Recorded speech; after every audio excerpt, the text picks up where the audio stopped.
Hey everyone, welcome back to the channel. Today we're going to be hiking along an old historical trail in the western parts of Tokyo. Today we're in the town of Okutama, which is one of the westernmost towns in all of Tokyo prefecture. This is just such an amazing town that's nestled away in the mountains, and it really separates you from the insane city of central Tokyo and the 23 wards. In Okutama, you can find a lot of things, whether or not that's hiking, like we're doing today, river rafting, or even up a little bit more north, you can go explore an old limestone cave. So if that interests you, you should definitely come out here if you're trying to get away from the bustling and the insane city that is called Tokyo. So come along, I'm really excited to check it out. I woke up at like 5 a.m. today to get some nice softer light when I'm shooting today. So I hope you enjoy this. It's going to be a lot of fun. We have a long road ahead of us this way. It'll take about 4 hours to get to Lake Okutama, and we'll talk more about that when we get there.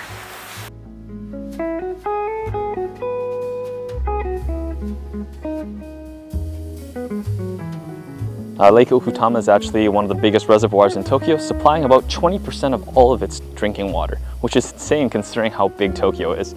What I'm standing on right now is actually an abandoned railroad. It was used to build the Mukashi-Michi Dam, which formed Lake Okutama.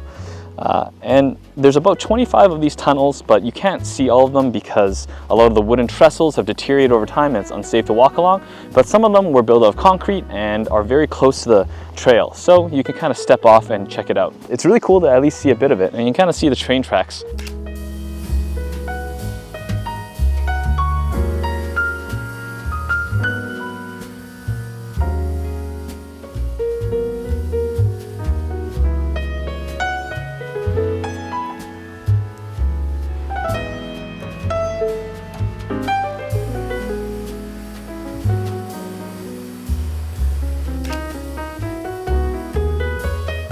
So this trail opened up in 1899 to be a part of the larger Koshu-ura Kaido, or the Koshu back roads. This larger road led all the way from Kofu and Yamanashi all the way to Tokyo. And so when this 10-kilometer portion of the road opened up, businesses started popping up everywhere for travelers, whether or not that was lodges or tea houses, until 1945 when Japan ended up building the National Highway 411, which essentially negated the need for this portion of the highway. So along with the opening of that highway, this road and all of its businesses closed down. And about 30-40 years ago, the government ended up turning this into a hiking trail for everyone to enjoy. So while you walk along this trail, you'll still see some remnants of that, whether or not that's some temples or shrines, maybe some abandoned buildings. It's a pretty cool and interesting hike.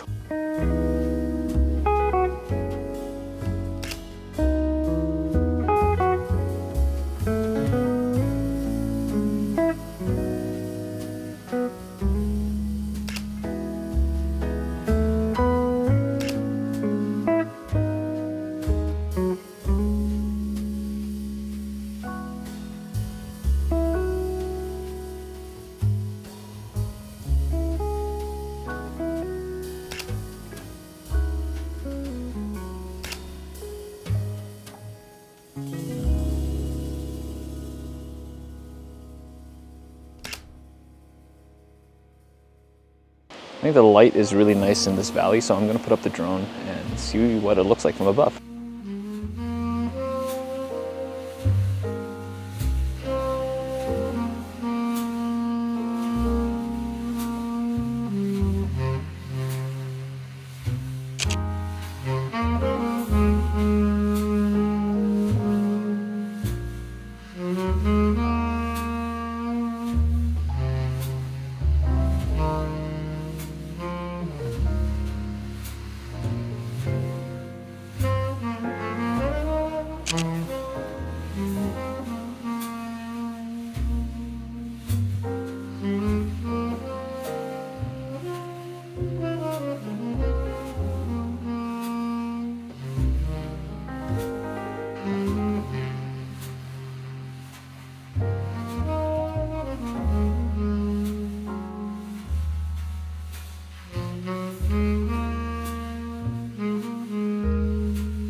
When you come and visit less populated areas of Japan, you'll notice that there are quite a number of abandoned buildings, or haikyo in Japanese.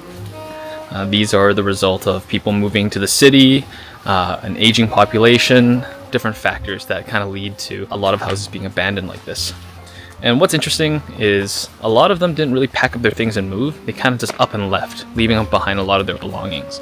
So when you come across them, a lot of the time you'll see a lot of just things strewn about, and you can kind of get a snapshot of what life was like before everyone moved away.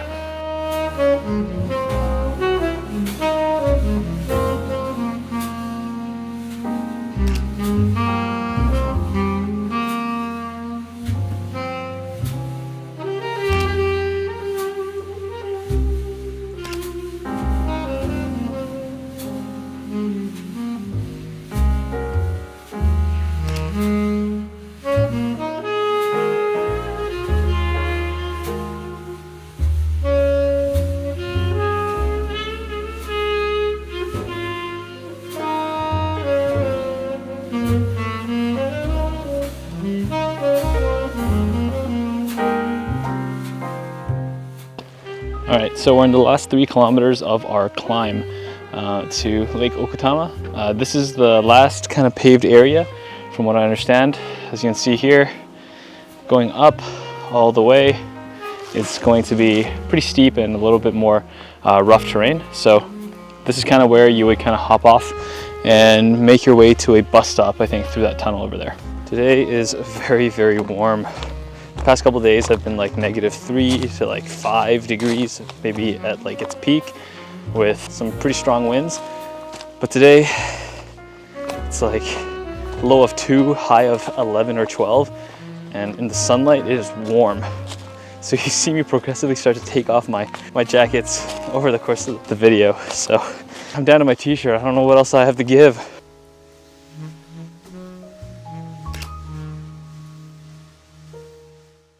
This path is kind of sketchy because the leaves are so thick, my shoes are kind of disappearing into it, so I can't really see the terrain. I guess this makes sense considering all the leaves fell off the trees. But yeah, it's a little dangerous. Holy! Okay, well now it's like calf high. I don't know if you can see it there. Okay, well, thank goodness there is a guardrail for me, and I am filming instead of being careful.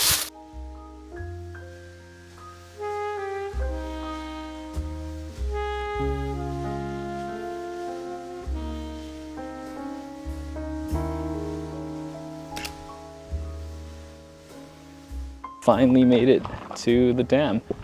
The dam is actually spectacular to see. So this dam started construction in 1938 and continued until 1943, where construction stopped due to World War II. Several years after the war, it continued again, being finished in 1957.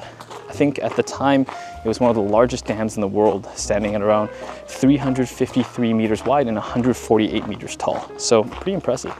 You can see behind me just like the expanse of Lake Okutama, and it continues to go quite a bit further. I wanted to go today, but I don't think I have enough time considering the buses here run, I think, once every like 2 hours. So if I miss any bus now, I'm gonna be sitting around here for about 2-3 hours. So I don't really know if I want to do that. So I think next time I will try to plan the route better or rent a car and drive over here instead. All right, I think the bus comes in about 10 minutes.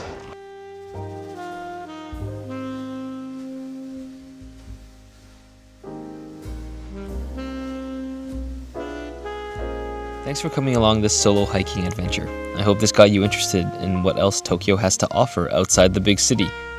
All the locations and the map I used are listed in the description below. Thank you guys again so much for supporting this channel. Please like, comment, and subscribe, and I'll see you again next time.